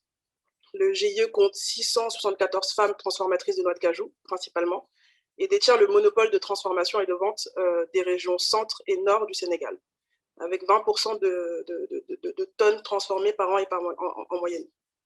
Mais le GIE créé en 2002 ne parvient pas à organiser efficacement son activité et à assurer l'autonomie financière de tous ses membres. 674 femmes, c'est un bon défi. Donc, il y a des répercussions sur le niveau de vie et sur l'émancipation des femmes. Et en plus, les conditions de travail sont particulièrement laborieuses et polluantes. Elles décortiquent à la main. Il y a de la fumée et de la toxicité à certaines étapes de la transformation, comme a pu aussi le remarquer Naomi. Voilà. Et donc, elles sont pas forcément protégées pour tout ça. Et donc, 50% des femmes avec qui on travaille dans ce GIE-là sont responsables du revenu le plus important de leur foyer. Mais seulement 17% de ce revenu est assuré par leur activité au sein du GIE. Elles sont donc en fait dans l'obligation d'exercer une ou plusieurs activités. Donc voilà, c'est le type de projet qu'on accompagne en général, c'est ces mêmes cas de figure-là. D'accord. Et du coup, comment votre projet de perma-échange, c'est bien ça, c'est bon le terme?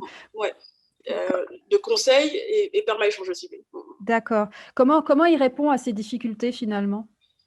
On essaye de leur apporter une formation solide en gestion d'entreprise et des compétences techniques pour la transformation de la noix de cajou, une filière porteuse au Sénégal. L'acquisition de petites industries adaptées et la formation vont permettre de générer des revenus supplémentaires.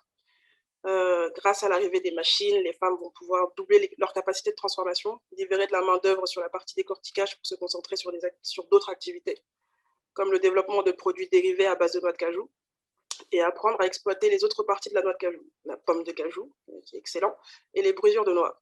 Le renforcement de compétences va également leur permettre de mieux négocier et d'ouvrir de nouveaux marchés, donc, les amener vers l'export. On accompagne également les femmes à produire et à prendre soin des terres familiales qu'elles entretiennent. On leur apporte des formations théoriques et pratiques en agroécologie et en permaculture, qui sont pour nous deux solutions qui permettent aux femmes de produire des aliments sains pour elles et pour leur famille. Deux solutions qui participent également à une plus grande résilience du secteur agricole au changement climatique. Voilà. Merci. Merci Binta. Naomi, de votre côté, comment votre projet de briquette, enfin on peut dire briquette, enfin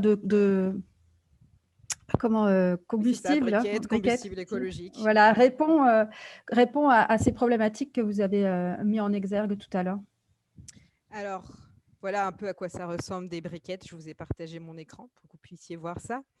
Donc, nous, ce qu'on a fait, c'est qu'on a mis en place une petite unité de production de combustible écologique en lien étroit avec les femmes du quartier. Donc, l'idée, c'est qu'en fait, ces femmes, on les implique dans l'élaboration de ce combustible parce qu'il n'existait pas avant au Bénin. Donc, on a commencé, je vais vous montrer la bonne photo, voilà. On a commencé à travailler avec elles, en fait, à leur donner ce combustible qu'on élaborait pour qu'elles puissent nous faire leur retour en nous disant, voilà, en termes de pouvoir calorifique, ça correspond à nos besoins. En termes d'émissions de fumée, qui était un facteur très important, voilà, on aimerait que ça fume moins, etc.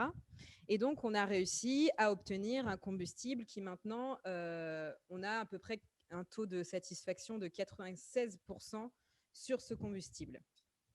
Donc, maintenant qu'on est à ce niveau-là, on veut passer d'une échelle artisanale où on produit 400 briquettes par jour avec une petite presse manuelle que vous voyez ici, à une échelle semi-industrielle où on va faire 4000 briquettes par jour. Donc, on veut multiplier la production par 10. Et pour faire ça, en fait, on veut monter une chaîne de production qui va principalement redonner du pouvoir d'agir aux femmes. Donc, sur la partie production, l'idée, c'est qu'on a une équipe composée en grande partie, excusez-moi, je trouve la bonne photo, voilà, en grande partie de femmes qui, en fait, vont acheter les résidus agricoles auprès de groupements qui, eux aussi, sont composés en grande partie de femmes. Donc, c'est-à-dire que ces femmes-là, qui souffrent également d'un manque de revenus, déjà, on a une partie d'entre elles qui ont un emploi salarié dans notre unité et l'autre partie qui sont dans ces groupements, qui, elles, peuvent gagner des revenus complémentaires en revendant des résidus qui, autrement, auraient fini brûlés dans les champs sans grande productivité. Par ailleurs, on a monté donc un partenariat avec un groupement de potières pour produire le foyer amélioré que vous voyez ici. Donc ça, c'était notre premier prototype, c'est pour ça qu'il n'est pas très beau. Et ce foyer amélioré permet d'améliorer l'efficacité de notre combustible. Et l'idée, c'est que le groupement de potières puisse vraiment être formé à sa fabrication, à sa commercialisation, pour pouvoir augmenter également ses revenus. Donc, avec ce projet, en fait, ce qu'on voit, c'est qu'on est capable de développer une filière qui, à la fois, va répondre à la problématique première des femmes, qui est avoir un combustible abordable et efficace, mais de deux, qui va leur donner un emploi, que ce soit de manière indirecte ou directe, puisque la distribution des briquettes, ce qu'on est en train de faire, c'est qu'on va créer un réseau parmi nos bénéficiaires. Et ces femmes, en fait, on va les former sur la commercialisation de notre combustible, donc elles auront leur marge également dans le projet. Donc voilà globalement ce projet qui s'appelle le projet Énergie Verte, que vous pouvez retrouver sur notre site internet pour plus de détails. Voilà comment on réussit à faire face aux difficultés des femmes. Merci Naomi. Et Aurélie, chez CARE en Inde, comment vous répondez aux problématiques identifiées ? Alors, du coup, je partage mon écran en même temps, mais effectivement, il y a pour nous, pour répondre à toutes ces problématiques d'égalité des genres, on doit agir à 3 niveaux. Un niveau, c'est vraiment les capacités, on va dire, individuelles des femmes et des hommes et leur capacité d'agir.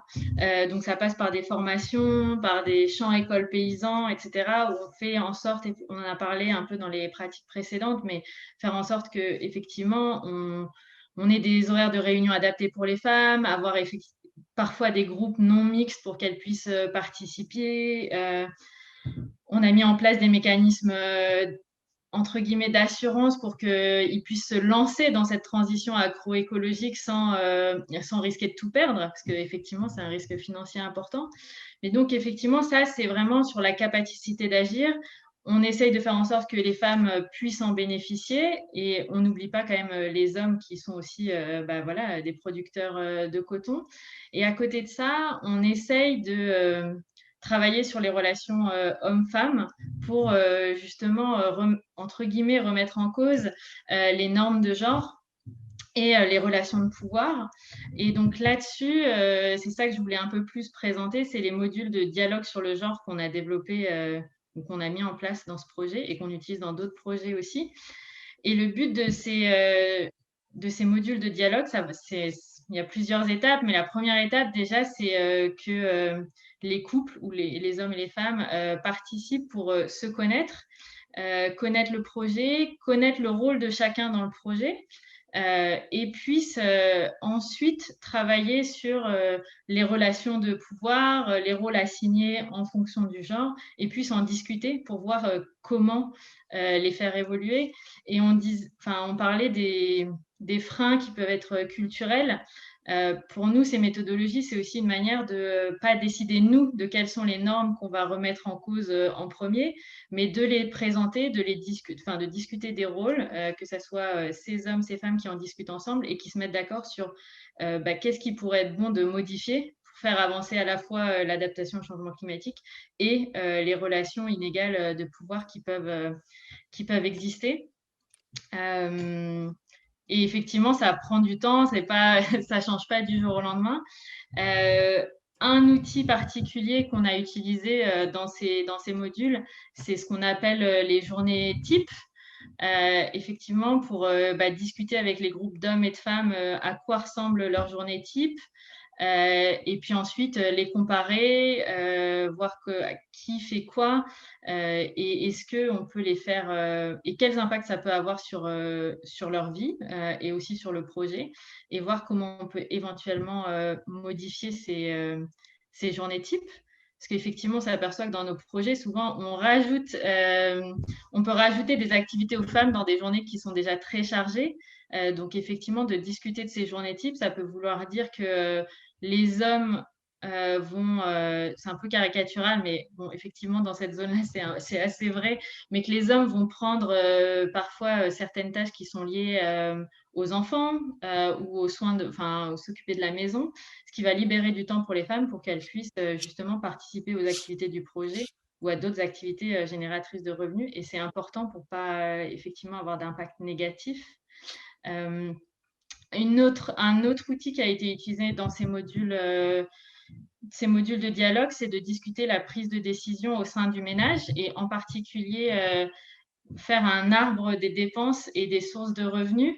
C'est assez important pour nous, surtout quand on est dans une chaîne de valeur comme le coton, où il y a quand même pas mal d'argent qui va être négocié, qui peut être en jeu, pour se dire comment, si on augmente les revenus, qui va avoir le droit de décision sur ces revenus, comment ça va être discuté. C'est à la fois un outil pour permettre aux femmes d'avoir plus de poids dans les prises de décision, éventuellement, si c'est ce qu'ils souhaitent, ou en tout cas d'éviter tout risque de violence basée sur le genre qui peut être lié à l'augmentation des revenus, parce qu'on a discuté en amont les répercussions que ça pouvait avoir au sein du foyer. Et ça, c'est assez crucial pour nous. Donc effectivement, une fois qu'on a fait ces discussions sur les différents outils, et donc en fonction des projets, les outils peuvent être un peu différents, ajustés. L'idée, c'est vraiment qu'il y ait un plan d'action qui soit mis en œuvre par les ménages pour se dire comment on fait évoluer ces dynamiques, ces mécanismes de prise de décision pour qu'on ait plus d'égalité. Et effectivement, ces décisions-là, elles sont prises de manière assez, j'allais dire individuelle, mais au sein du couple ou du ménage pour que ça puisse évoluer. Donc, c'est comme ce qu'on disait avec Aurélie en préparant la session, c'est comme un mini-projet genre à l'intérieur de notre projet climat. Et effectivement, parfois, certaines décisions ne vont pas avoir d'impact direct sur l'adaptation, mais auront des impacts indirects parce qu'on aura favorisé l'égalité hommes-femmes et une prise de décision souvent plus équilibrée. Voilà. Merci Aurélie. Effectivement, tu nous as présenté des outils intéressants pour prendre en compte ces enjeux de genre et travailler avec les acteurs et les actrices de nos actions sur le genre, les relations de pouvoir, de domination, etc., etc. Et en termes d'outils, puisqu'on nous demandait tout à l'heure comment faire pour que les femmes participent à nos formations ou à nos sensibilisations, ça m'a fait penser à quelque chose dans les associations militantes que j'ai pu fréquenter, ou alors j'ai vu ça aussi de la part d'entrepreneurs femmes sociales et solidaires à Madagascar, qui prévoient des crèches pour les enfants. Alors, dans le cas d'associations pour des réunions, c'est des bénévoles qui gardent les enfants des militantes pour qu'elles puissent participer. Ou là, pour l'entrepreneur, c'était pour que les femmes puissent travailler, il y avait une crèche qui était mise à disposition par l'employeuse pour qu'elles puissent travailler, se faire un revenu, etc., etc. Donc, c'est des petits outils qui n'ont l'air de rien, mais qui finalement permettent, quand il n'y a pas de structure familiale pour prendre en charge ou les tâches qui sont liées aux soins des enfants, de la famille, du lien social, etc., qui permettent de dégager du temps pour d'autres activités et notamment des formations. Je pense qu'il faut qu'on s'arrête là pour avoir les questions des spectateurs et spectatrices. Est-ce que Binta ou Naomi, vous voulez ajouter quelque chose? Ou est-ce que pour vous, c'est bon? C'est bon pour moi. D'accord. Peut-être pour clore, je crois que vous avez dans vos actions, enfin surtout vous, Binta, des actions de sensibilisation auprès des écoles. Et finalement, ça contribue en fait à faire en sorte que à la fois les jeunes hommes et les jeunes femmes finalement s'approprient ces enjeux d'environnement et de changement climatique, non? C'est ça. On arrive vraiment dans le programme citoyen, notamment Perma-Échange, on arrive vraiment sans distinction de genre. On va tous les former, les petits jeunes, à l'agroécologie, à la permaculture, au sport, au métier de reporter. Et on fait ça en France comme au Sénégal. On favorise également un partage de savoir-être, savoir-faire entre les hommes et les femmes, mais également entre deux continents interconnectés. Voilà. Du coup, on ne s'arrête pas sur le genre. On n'essaie pas de pointer du doigt ce qui se passe dans le genre, mais leur dire « Ok, il y a moyen d'apprendre toujours. » Voilà. Merci. Très bien. Moi, je pense juste que ce que je peux rajouter aussi, parce que j'en ai pas beaucoup parlé, mais on a remarqué quand même que par rapport aux pratiques traditionnelles, le regard de la population change, puisque par exemple, dans notre unité, les ouvrières sont des femmes. Or, normalement, ça aurait dû être des hommes. Pardon, le micro, oui. Donc, ça aurait dû être des hommes, puisque c'est généralement des hommes qui font des travaux physiques, puisque par exemple, les briquettes, il faut vraiment pousser avec la main pour appliquer la pression nécessaire, il faut porter des plateaux, les ranger. Et là, on a des retours de la population quand ils viennent chercher leurs briquettes qui nous disent « Ah, mais des femmes peuvent faire ça, en fait. » Et on leur dit « Oui, vous voyez, des femmes peuvent le faire. » Donc voilà, au-delà du fait qu'on a ciblé notre projet sur les femmes, je pense que par l'exemple, on peut aussi emmener à un changement des pratiques. Des pratiques et puis des stéréotypes, des idées reçues sur ce que peuvent faire les femmes ou pas, quoi. Ouais, effectivement, très bien. Merci beaucoup à toutes les trois pour votre témoignage. Je pense que ça a répondu à quelques questions. Camille, Mélanie, est-ce qu'on a des questions de la part des participants et participantes? Alors, il y avait une question principalement qui a été posée pendant une des présentations sur la question de est-ce que les actions qui étaient entreprises étaient faites en coopérative simplifiée. Alors, je ne sais plus à qui elle s'adressait précisément. Je pense que Binta et Naomi peuvent répondre toutes les deux. Ouais, tout à fait. Binta travaille avec des GIE, c'est ça, et Naomi avec des groupements de femmes aussi. Binta alors Naomi. Vas-y, Naomi. Vas-y. De notre côté, en fait, ça dépend de quel public on parle. Pour ce qui est des approvisionnements en matières premières, donc on travaille avec des groupements agricoles qui étaient déjà constitués. Par contre, on leur apporte aussi un appui en termes de formalisation, puisque par exemple, ils ne savaient pas forcément bien gérer leurs comptes, ils n'étaient pas enregistrés légalement, donc ils ne peuvent pas toucher certaines subventions, etc. Les potières, c'est pareil, c'est déjà un groupement qui existe, qui fonctionne, qui a une expertise. On est juste venu leur apporter l'idée de faire un produit supplémentaire pour du coup avoir des revenus supplémentaires en produisant des foyers améliorés. Et pour ce qui est de la distribution de nos briquettes, là, l'idée, ça va être vraiment plutôt de monter de former des entrepreneurs individuels qui, elles, peut-être qu'ils sont déjà commerçantes, mais vont commercialiser en plus de ce qu'elles ont nos briquettes. Et parce que là, dans ce genre de produits, en général, c'est rarement des groupements qui commercialisent, par exemple, du charbon. C'est vraiment des vendeuses individuelles. Donc, on veut adopter le même système pour ne pas changer les habitudes de la population qui est déjà habituée à acheter du produit à des petits commerçants. Voilà. Et pour nous, pareil, donc nous, on accompagne beaucoup de groupements d'intérêt économique. Donc, en fait, c'est vraiment la coopérative simplifiée où les femmes vont se regrouper au niveau des démarches, c'est pas très compliqué. Et après, elles vont pouvoir avoir une présidente, une secrétaire, une trésorière. En général, la présidente sait lire et écrire, la trésorière aussi, la secrétaire aussi. Et après, ça se passe sur WhatsApp où elles se font des petites notes vocales. Et ces groupements, en fait, ils vont travailler ils vont se répartir les produits. Ils vont se répartir les produits et par rapport à l'espace qu'ils ont, ils vont voir, là, moi, je peux produire ça, donc moi, on va se concentrer sur ça.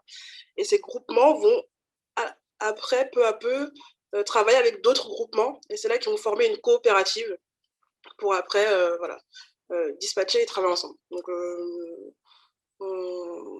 voilà, c'est simplifié. Donc, pareil, on les accompagne au niveau des démarches. Il y a un côté informel, donc on essaie de garder aussi, c'est super intéressant, cette manière informelle de travailler, mais c'est comment allier ce côté informel et en même temps structuré pour pouvoir soit recevoir des subventions et des aides extérieures, soit s'organiser en interne avec l'aide de la diaspora pour pouvoir s'émanciper un peu plus et voilà, et se développer. Merci à toutes les deux. Aurélie, je pense qu'en Inde, compte tenu de l'importance de la filière, les agriculteurs et les agricultrices sont à un niveau d'organisation assez élevé, non? Peut-être pas, non? Non? Ok. Pas du tout, parce qu'en fait, il y a des intermédiaires qui sont très organisés, mais après, au niveau individuel, c'est peu négocié en coopérative, justement. Et donc, du coup, le système profite, on va dire, on va pas forcément mettre les individus, mais le système profite justement de cette organisation qui est très parcellaire. Et effectivement, les agriculteurs et agricultrices n'ont pas forcément tout le temps envie d'être en groupement, ce qui complique un peu la tâche, en tout cas dans cette zone, pour justement peser dans les négociations. Oui, bah, je comprends, c'est lié à la culture d'exportation finalement, c'est ce système assez individuel. Oui. Ok. Très bien, bah, merci à toutes les trois de vous être prêtées au jeu, d'avoir consacré 2 heures de votre temps à cette présentation d'expérience. Je vais laisser la parole à Jules pour qu'il puisse conclure. Et voilà. Merci à toutes et à tous pour vos présentations et vos différents échanges et tout. Moi aussi, j'ai appris beaucoup de choses de ces différents éléments. Ça nous permet ça nous permettra aussi d'avoir des éléments supplémentaires quand on va instruire les dossiers qu'on recevra et aussi de pouvoir mieux accompagner les jeunes que nous recevons dans le cadre de leurs initiatives. J'ai vu 2 ou 3 acteurs relais du programme parmi les participants. C'est intéressant. On leur fera suivre les éléments, les différents résultats, notamment de l'étude, mais aussi l'enregistrement de cet atelier. Alors, je vais juste conclure en disant que le prochain appel à projet du programme Génération Climat sera lancé le 21 mars prochain. Pour ceux qui sont intéressés, vous aurez le lien. Je vais mettre le lien dans la conversation là tout à l'heure. Vous allez sur le site Génération Climat, www.generationclimat.org pour avoir toutes les infos. Et que, on espère que tous ces éléments permettront aux potentiels porteurs de projets, notamment ceux qui ont assisté, mais de mieux appréhender les éléments qui ont été mis en avant dans le cadre de cet atelier. Je ne vais pas vous retenir plus longtemps. Je vais dire merci à Camille, Aurélie au pluriel, Pierre-Angela, Binta, Naomi, Mélanie, pour cet atelier, pour l'organisation et pour les échanges. Et merci à tous les participants au nom de nos différentes structures. Bonne fin de journée. Merci à toutes et tous et bonne fin de journée. Au revoir. Merci à tous, bonne fête. Merci beaucoup. Merci.